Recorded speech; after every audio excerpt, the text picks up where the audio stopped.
આગળ સમાચાર સુરતથી કે જ્યાં ભેસ્તાન વિસ્તારમાં સોફાના કારખાનામાં ભીષણ આગ લાગી હોવાની મળી રહી છે વિગતો। મહાવીર ઇન્ડસ્ટ્રીયલ વિસ્તારમાં આવેલા કારખાનામાં આ આગ લાગી હતી અને આગ લાગવાથી આસપાસના વિસ્તારોની અંદર પણ અફરાતફરીનો માહોલ જોવા મળી રહ્યો છે। ફાયર વિભાગની 5 થી 6 ગાડીઓ ઘટના સ્થળે પહોંચી ગઈ હતી અને ફાયરની ટીમ દ્વારા આગ પર કાબૂ મેળવવા માટેના પ્રયત્નો ચાલી રહ્યા છે।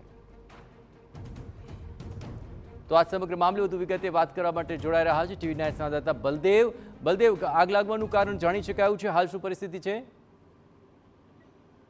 જે રીતે સુરતની અંદર અવારનવાર ઇન્ડસ્ટ્રી વિસ્તારોની અંદર આવેલી જે કારખાના હોય છે, ગોડાઉન હોય છે, તેની અંદર આગ લાગવાની જે ઘટનાઓ છે તે બનતી હોય છે। ત્યારે આ ભેસ્તાન વિસ્તારમાં આવેલી મહાવીર ઇન્ડસ્ટ્રીની અંદર એક જે સોફાના ગોડાઉનની અંદર અચાનક જ કોઈ કારણસર જ્યારે આગ લાગવાની ઘટના બની હતી અને જોતજોતાની અંદર આગે જે વિકરાળ સ્વરૂપ ધારણ કર્યું હતું અને એક નહીં, બે નહીં, પણ 3 થી 4 દુકાન જે ગોડાઉનો કહી શકાય તેને આગના ઝપેટમાં લીધા હતા અને આખો જે માળ જે કહી શકાય તેની અંદર જે સોફા બનાવવાનું કામ ચાલી રહ્યું હતું। એટલે કે જે જે કહી શકાય કાપડ કેમિકલ યુઝ થવાના કારણે આગ હતી તે ધીરે ધીરે વિકરાળ સ્વરૂપ ધારણ કર્યું હતું અને જ્યારે આગની ઘટનાની જાણ થતાની સાથે જે ફાયર વિભાગની ટીમો તાત્કાલિક ઘટના સ્થળે પહોંચી હતી અને આગ ઉપર સતત પાણીનો મારો ચલાવી અને આગ ઉપર કાબુ મેળવી લીધો છે હાલમાં।